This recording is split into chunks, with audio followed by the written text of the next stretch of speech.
most sassy, and depending on which version of the game you're playing, could be foul-mouthed in terms of regions. But in general, she can be a pretty sweet kid in general. But you may not realize it, but she's actually one of the most powerful mages in the entire game, and her very high default magic stat proves it.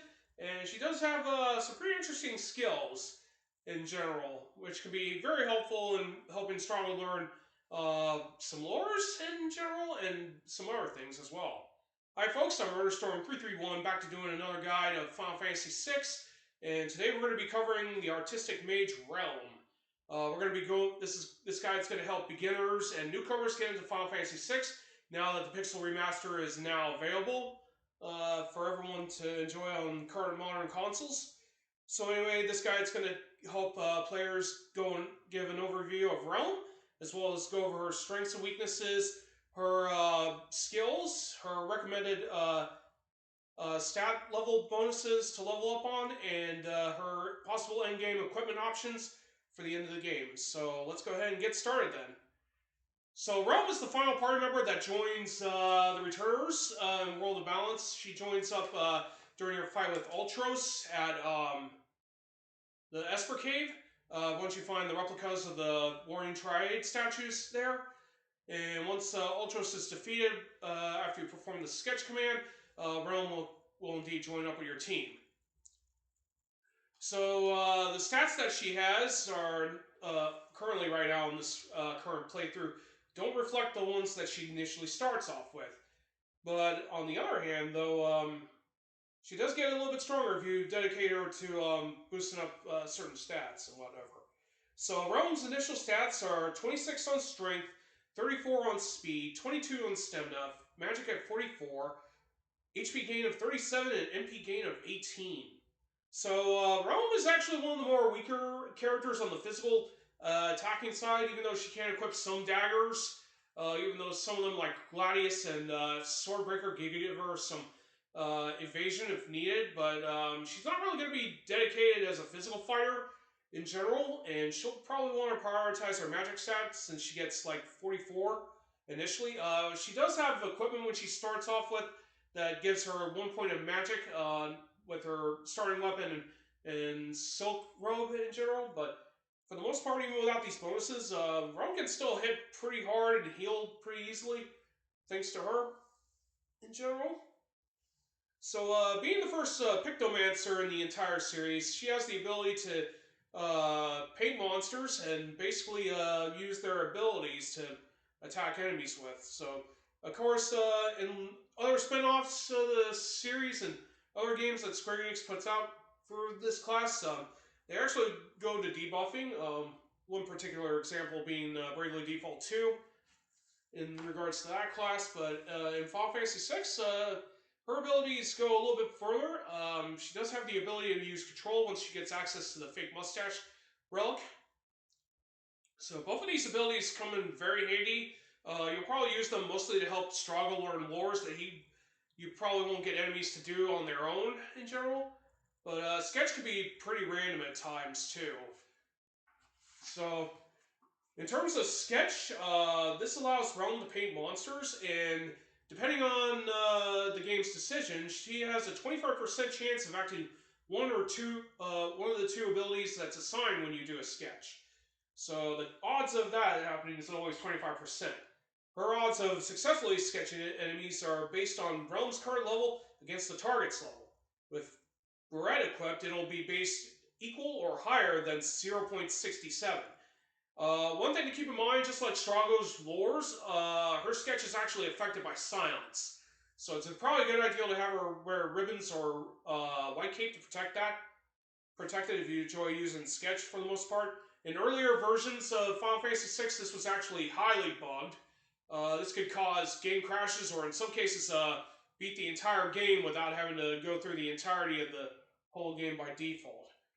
Speedrunners actually use some of the earlier versions just to trigger this bug to beat the entire game without having to go to the World of Ruin and face Kefka in general. So sketch can be pretty useful in general, like I said, for lores, but if her level is nowhere near or higher than the target's, then it's going to fail even with Barrette being applied. Tyrannosauruses in World of Ruin and Pixel Remaster actually follow this formula, so therefore if you were trying to use it for Bite, that's not going to work because her level won't be anywhere near the Tyrannosaurus's, and you will probably not be able to see it happen until she hits higher levels than the target she's going for. The attacks that the sketch monster will do are actually based on her stats, so if she has higher strength and uses a physical attack, they'll hit for that higher damage, and if they use magical attacks, if her magic stats higher, it's going to deal higher magic damage. So basically, Relm stats are actually calculated for the attacks. So if you're concerned about doing sketching for the most part with Relm, you'll definitely want to have her strength and magic up at all times to maximize the full potential of the sketch ability. So with the fake mustache equipped, you'll get this in the ability of the Zone Eater through the Blind Man's Bridge area. Control allows Relm to take control of monsters, and when she gets another turn again, she'll use anywhere between 1 to 4 abilities of that monster. This is also another good way to get lures. And control can also be very useful for certain situations, such as having lock to try to steal anything on the enemies might have, or siphon MP off of the targets, because as long as Relm has control, any enemies that might perish through MP loss probably won't happen until Relm loses control. Now, when your allies attack enemies that are controlled, Relm will lose control of that monster, and they'll go back to their normal AI phase.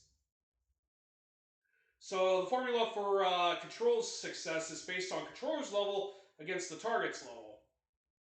If it's higher than 0.255, it'll be successful.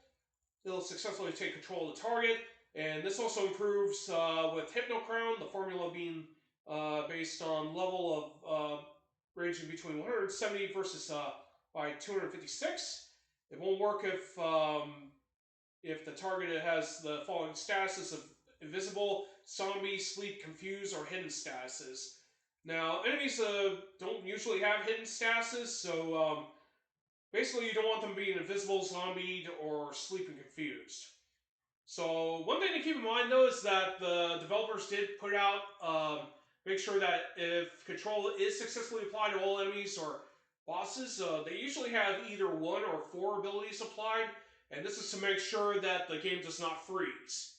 So if none of the monsters have the ability to be controlled, or have anything controlled, the game would freeze. So that's done to avoid that situation. So that was pretty nice of the developers to put that as a safety caution just in case.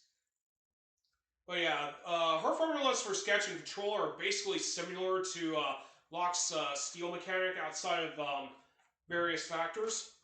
So basically, in the Pixel Remaster version, you probably heard me talk about the Brachiosaur and the Tyrannosaurus not being affected by sketch and control. You'll definitely want Relm to be at their level if you want to successfully control them. Or even sketch them, for that matter. So, in other words, having Barrette and Hypno Crown is definitely advised when using any of these abilities, so it's also a nice way to improve control and sketching on them, for the most part. So now that we're done with going over Relm's abilities for skills, let's go over her possible endgame equipment. Now, in terms of weapons, she will not be physically strong. The Magus Rod is going to want to be her main prioritization because it gives her a flat-out 7 magic increase. But even if you can't somehow win those in the Dragonette Coliseum, the Rainbow Brush is actually somewhat decent. It doesn't give her a whole lot of magic boost, but it does give her some stat increases across the board, such as 1 strength, 2 agility, and 1 stamina. It even gives a small boost of 2 magic. Now, Circlet is probably the second best helmet I do have on her. This does give her a +2 on strength, +1 on agility, 3 plus stamina, and 4 plus magic. Behemoth Suit is going to be the same type of equipment that she and Stronger are going to want to have on all times. This is the flat-out 6 for all strength, agility, stamina, and magic. And it's going to be her best armor, and with the right shield and and the best helmet, the cat ear hooded ear, cat ear hood. This will basically allow Relm to be a very durable mage. Now, I don't have it here, and I don't have the recommended items or wager to get that. But if you do successfully get the cat ear hood at the Dragonette Coliseum, they should be applied to Relm. I think it does improve her magic stat, if I recall correctly. But two main features for getting it is one, that it gives Relm the ability to resist all the game's elemental weaknesses. Just about, I could be wrong. But it also allows the party to receive double gil when it gets equipped. So in terms of relics, if you do decide to give Relm Memento Ring and Ribbon together, she'll be protected against virtually every status element there is in the entire game, which would be pretty nice. Of course, Fake Mustache can only be applied if you're planning to take control of enemies, but if you're going to be going into final boss battles, it's probably better just give her the earring instead. You can also give her Hero Earring if you're going to go for sketching, because that improves both magic and physical damage. Gigas Glove is also taken into account if you want to use sketch as well. All three of those relics will do very nicely for sketch damage. Of course, if you want to prioritize Relm's magic damage, it's probably better to just go with the earrings overall. And that pretty much concludes my guide for Relm. Not much to say about her, but it was pretty interesting to learn about the form success rates of sketch and control. So if you're having problems successfully controlling monsters or sketching them, it's probably because Relm's level is probably nowhere near the enemy target. So you definitely want to have Relm's level at higher than her target that she's going to take control of controlling or sketching. So in regards to status bonuses, magic should definitely be her primary increase, though it's not a bad idea to give her some agility increase and probably pop up her stamina a bit to make sure she doesn't get hit with instant death attacks, but that shouldn't be a problem if she has the Memento Ring equipped at all times. Strength doesn't really need to be increased like I did here. I usually try to give party members in this file two stat increases on their primary stat, while giving at least one increase for their least important stat, which is Strength for Relm. But you can also always apply HP increases with Bahamut and MP increases with Crusader to get her MP maxed out quickly at later levels. But technically just focus mostly on the magic stat and she will do just well, because magic's going to be her primary go-to. So anyway, that concludes my guide for Relm, the Artistic Mage. I'm going to probably take a few days off, but when I do return, I am going to cover Setzer, the Gambling Pilot. And once we get done with him, we only have Gogo and Gao as our final guides to go over. But anyway, I hope this guide helps players get into Final Fantasy VI. And I hope you enjoyed the content that I've been putting out both on YouTube and streaming. So once we get done with this stream right here, I will highlight this guide and export it to YouTube. Hopefully I'll get that done before I take off for work today. As a friendly reminder, I will not be streaming today. So I will catch you all tomorrow, because we'll be getting ready for Summer Games Done Quick submissions. And hopefully I'll be entertaining and doing a lot of commentating on those runs. So be sure to check that out around 6 p.m. Eastern Time starting on Tuesday. And I will catch you all later. And again, feel free to follow me on my Twitch channel, and feel free to sub both my YouTube and Twitch channels. It definitely helps me produce some good content, whether it be decent or good. Anyway, that's going to be it for me today. This is RotorStorm331 signing off. Have a great day. Take care, and I will see you all next time.